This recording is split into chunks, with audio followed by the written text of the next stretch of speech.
Hello everybody, it is Ebontis, and in this video I want to talk to you all about Act 2. So we're going to get the first quest progression step for Act 2. We've got the introduction into the Court of Blades. We've got some other quests in the middle of this one that you've got the option to get all these Willbreaker Shards, that I'll give you a couple tips on those, really not that difficult. And even Court of Blades is pretty straightforward. There's also an alternate reputation path for the Shaping Slab. I want to show you where you pick that. Basically, you pick up a taken worm to start that quest. It's pretty straightforward. And overall, this shouldn't be too crazy. So first thing is you're going to go into the Court of Blades and kind of run it once. However you do in there, it's totally fine. You just got to run it the one time. I'll talk a little bit about some Court of Blades tips later in the video. Timestamps are going to be down below. And again, if I forget anything, leave it in the comments. I'm doing this in a hotel room. So, let me know if I forget stuff down there. Once you're done running Court of Blades once, you're going to need to go into the Nether. And what you're going to be looking for are these little green squiggles in the air, kind of like some of the voice dialogue you might have seen from Zevo Wrath or Savathun previously when you ran around on the Nether. This time, they're going to be coming from Eris. Now, you've got two options. You can either load into the Nether, like whatever first starting zone you're in, go find the one that's in that zone, 1 or 2, depending on how they kind of space those things out. And then once you find it, reload. And you can do that and knock them out quickly.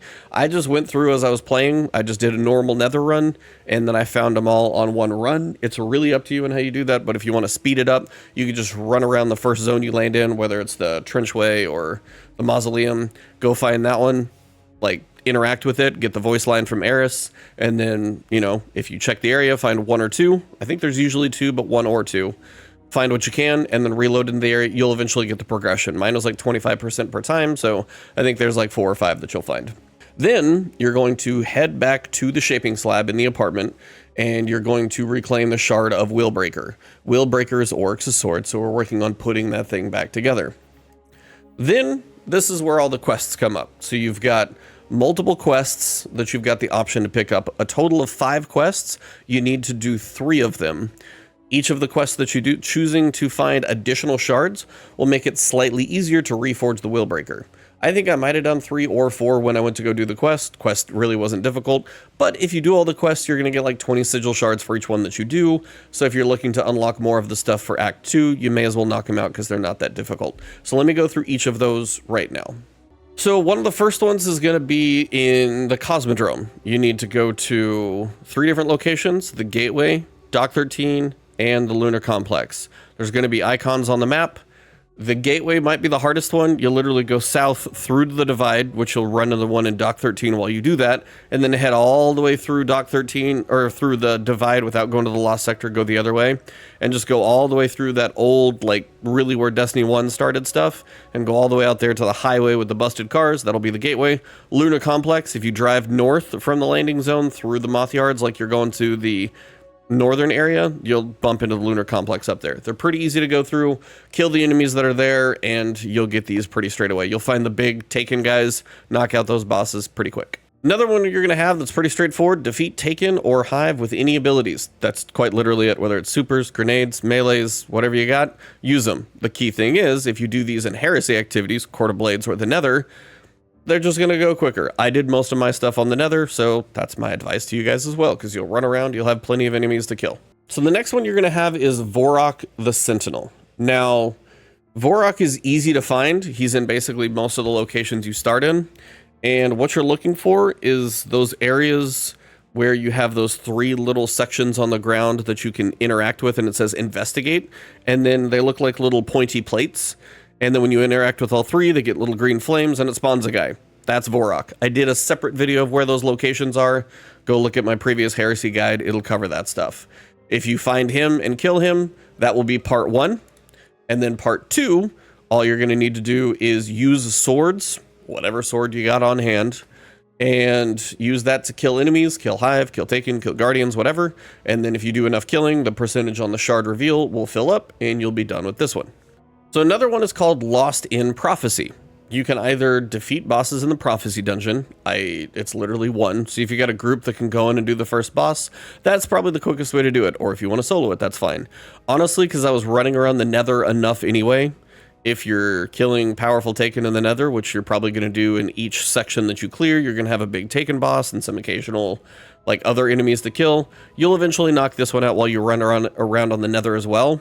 So in all honesty, it's up to you, but either option works. I didn't touch the prophecy and it still was not that hard. I think 1 or 2 runs in the nether, I did all of these pieces completely. And the final one is going to be Dreadnaught, and it just basically says fragments can occasionally be found inside chests in the nether and are protected by challengers in the Court of Blades.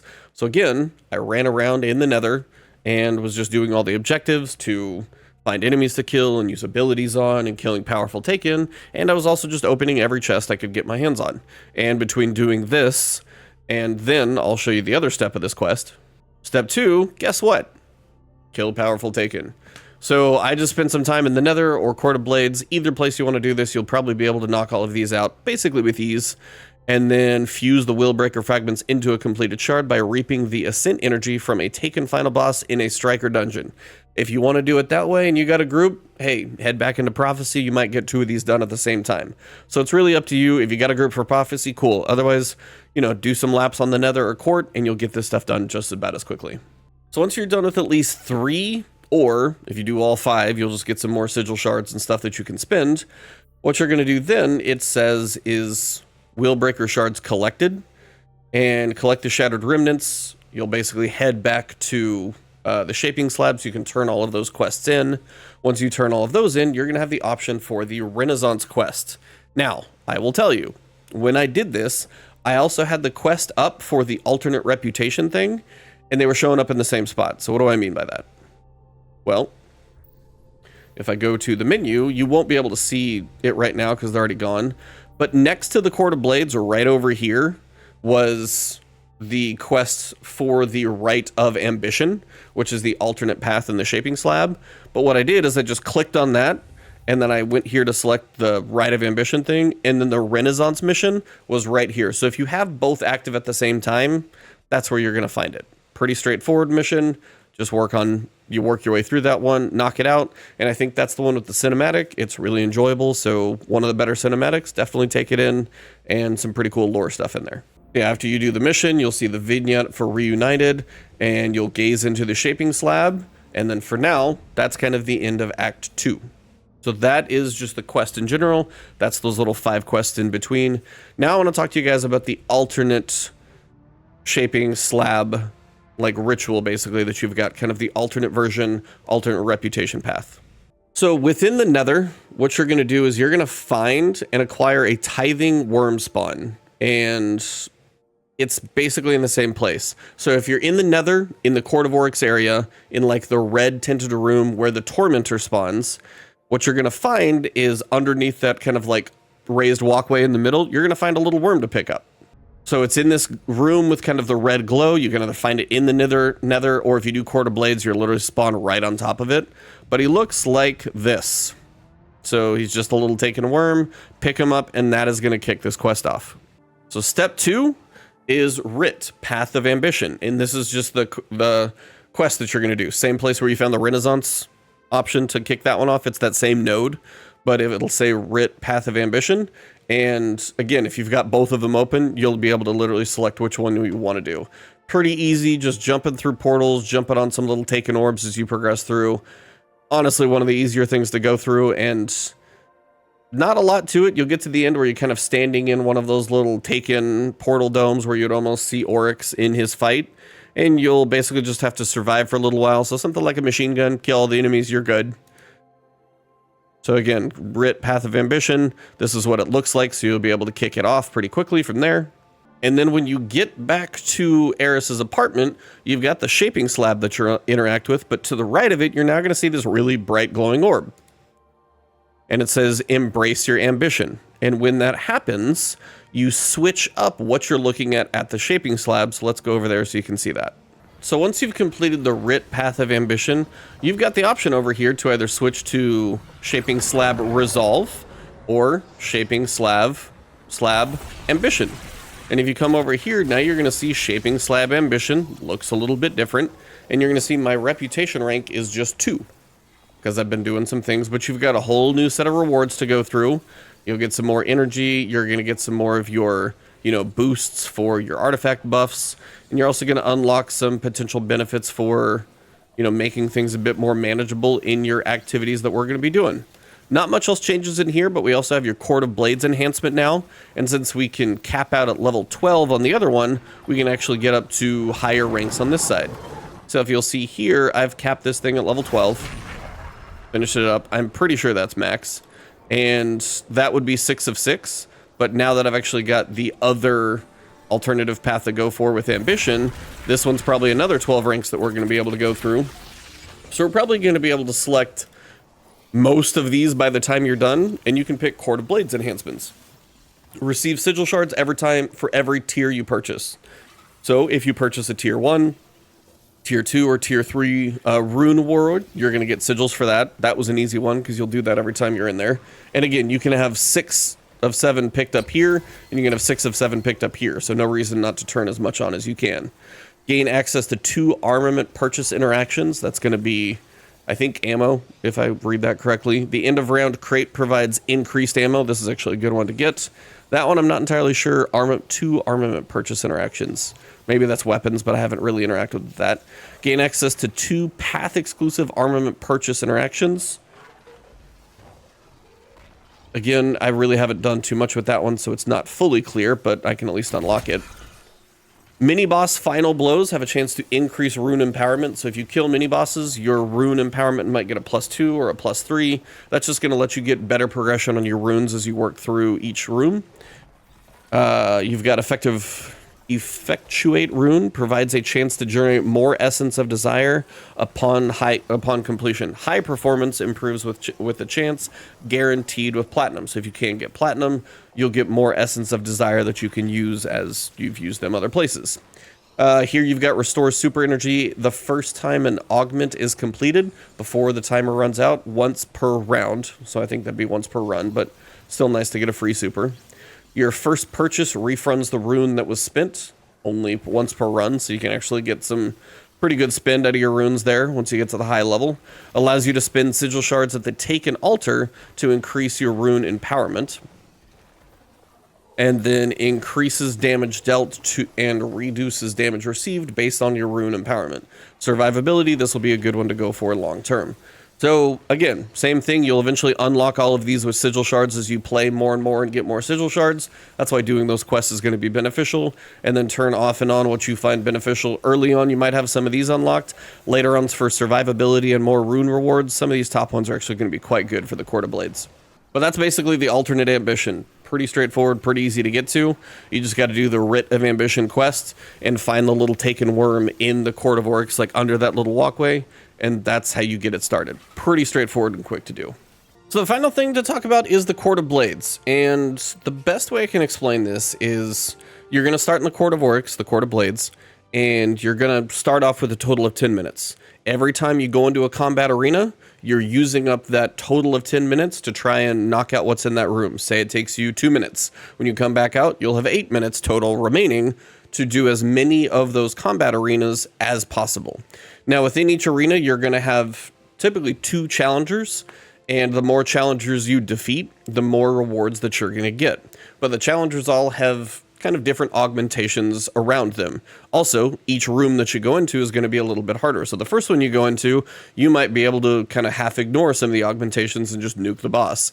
Later on, if you're going for room 5 or room 6, it's going to be pretty hard, and paying attention to the modifiers and the augmentations for the rooms will help you do things more efficiently. The augmentations basically can imply that sometimes a boss could be immune, sometimes a boss could take partial damage, but there's usually some objective to do in the room that's going to allow you to be able to do full damage to the boss or break a shield or whatever it may be. And there's a bunch of different ones, and they just kind of rotate through what's active. Also, as you progress and do the side objectives like the augmentations and also beat bosses, you're going to earn runes. Runes are something you can use to purchase at all the statues that go up to the court portal. You can purchase, different buffs for that instance, for that run that you're going on for that like 10-minute total time. You can buy those buffs, and they apparently change every day. So you can have different buffs on different days, figure out which days are working best for you. But also one thing to note, if you have a tier 3 rune that you've built up on your character and you buy a tier 1 level rune, you're going to still use the tier 3 rune. You're not going to get any change back. You use it all no matter which one you purchase. So if you get out of an area with a 2, try and buy a 2. If you get an area with a 1, that's a good time to buy a 1. If you get a 3, that's probably your time to pick up a 3. But yeah, it's all based on just the total amount of time. You've got normal with matchmaking, expert without. And all I'm going to do is just jump in, show you one rotation so you can see a little bit of it just to have an idea what's going on, but I'm not going to show everything. Some of the augmentations can literally mean there's a big symbol in the middle of the room. Okay, this is the one that looks like hamburger, go stand in hamburger, and now you can damage the boss normally. Another augmentation could be like there's blade bearers. Well, you need to either go break a blight bubble, you need to go in there, or you need to walk into a shield bubble and shoot a crystal, whatever it may be. And then when the sword bearer is free to be damaged, kill the sword bearer, and then that sword will allow you to break the shield on that boss. Stuff like that. Nothing's really too crazy, so let me show you a couple quick examples. All right, so when you load in, again, just a reminder, this is the room. The little worm for the Rite of Ambition quest is going to be down there. And when you load in, you can still check all your runic empowerments that you do at the shaping slab. Remember, you can check all of those right here, turn off and on whatever you need to. And these are the statues. So when you earn runes, tier 1, tier 2, or tier 3, this is where you're going to buy them. So it's like tier 1, tier 2, tier 3, you'll buy here. And when you load in, we'll have a few enemies to deal with early on, and then we'll get things going. Pretty mild at first, but it definitely escalates as you kind of work your way through the levels. When you get to like the 5th or 6th room, you kind of got to be on your game to be able to do things quickly. But whatever room your timer runs out in, you'll still be able to finish that room, so know that. But also a thing to pay attention to is you get a little preview. So we've got Augmentation Might, so we've got Wrathborn Soldiers. And then over here, we're going to get a little preview of Swarm, so we're going to have Swarming Foes. So when you jump in, we'll see what we've got. Once all 3 of you stand on your little portals, or your little plates right there, go ahead and jump in. And then here we're going to have, you can see Swarm. So again, this time we've got Thrall, I've had it be taken, and all you're trying to do right now, and this is again tier 1, or this is your first room, so this is going to be pretty easy. When you get a Swarm, it's a higher level and there's a lot going on, it gets to be a little more chaotic. But all we're looking to do is just kill as many of those little Thralls as we can. So we're trying to find those, kill them as fast as you can so they can also spawn quickly. And as I said, there's usually a boss around, or 2. Depending on what's going on. But if you're trying to get that augmentation for additional rune bonuses, it's your goal to try and kill as many of these little guys as you can. Sometimes they're just hard to find spawns, but we're doing what we can here. So we're working on the Swarm, still working on it. One boss is down, another big one's back there. We're up to 36, and again, only Thralls will count for it. We didn't get it done. Tier 1 reciprocal rune right now, we're about halfway through. So these are the displays of might, so you need to display those big, you need to defeat these, which is gonna, for 1, help keep you alive, and then 2, you'll be able to manage the big guys a little bit better that way. And again, this is the early room, but it's just the idea. You're getting the rune charges, so the more things you do, the more charges you get, and the more effective you're gonna be at taking things out. This is like an early one, so it's not really that difficult. And again, there's the augmentation might up top. So if you're trying to take everything out, sometimes you can be fast enough, but either way, as you can see there, we had tier 2 stolen rune that we're partway through. Grab any orbs you've got. Notice the counter has also stopped. Challengers defeated is 2. If you get up to 5 challengers defeated, that's silver rewards, 9 is gold, and I think 13 is platinum. It's kind of hard to get to 13. You got to be cooking a little bit. So when you come back outside, now you can see I'm at tier 2 stolen rune, and you can see that you're gonna have a little bit more going on next time. You've got bound. You enter a little area. It's got an arrow. Just stand there. It's gonna pull the enemies apart. When they're separated, you can do damage. Wrath. Use the hive wells to destroy crystals, so you get a little buff from killing an enemy, and you can defeat the hive crystals. You'll usually have a heavy ammo brick out here, and then I've got tier 2, so I can either buy tier 2 or I can buy tier 1. Arc 1 I like, but I also like for tier 2 the Dark Harvester. So I'm going to buy that. That's one of the things from the shaping slab. And your other previews are going to be Augmentation Sharpen. So that's the blade bearers I was talking about. And you've also got Taken Bursts. So I'll do one more run in here so you guys can see a little bit higher level, because the first one's pretty easy. You can see we did that in about 90 seconds. Takes a little bit more on this one. So in here, we're going to have Sharpen. So we're going to have blade bearers. So on this one, for example, we're going to likely have, so you can see in the back, and again, it usually changes how it works. Sometimes it's in a regular portal, sometimes it's taken, but I gotta walk into the shield portal, break the shield, then when the shield is broken, this guy will be available. Then when he goes down, I'm gonna be able to pick up the sword, and I'm gonna use that to be able to break his shield. Once his shield goes down, he's gonna be much easier for everybody to do damage to, and then all you gotta worry about is that. And you can also see you got take ignitions for a hazard, and sharpen is complete. So I don't even need the shield anymore, or the sword anymore. I can probably do better damage, but you know, doesn't hurt to run around with a sword for a minute. And we've also broken him apart. So now the shards of Hesrak are the ones we're trying to kill. Big giant thunder crash is very effective, and that first one should be done. Pretty sure. So then we'll go on to the second one. Each room will always have 2, seemingly. So once the second one spawns in. Now I've had a couple of glitches in here where things seem to get stuck or whatever. If that happens, then you just get to a point where you're hung. I would just reload it. Overall, it hasn't been too bad, but I have had a couple, so if you do, you're not alone. So like kind of like this, I don't see anybody alive. The sword's done. We're waiting on the next thing to spawn, and as we're working on the timer, that's kind of a bummer. All right, well, this one did in fact hang, but it also could be my hotel internet connection, so I'm not going to hold it against them unless other people are commenting that they've done that. Biggest thing is just pay attention to what's on screen. Your hazards are going to be things working against you. Read the text. Confront immune blade bearers. So I had to find the sword holder in the little shield situation, kill him, use the shield to strip the protection, then their shield is gone and you can do optimal damage. It's typically just things like that.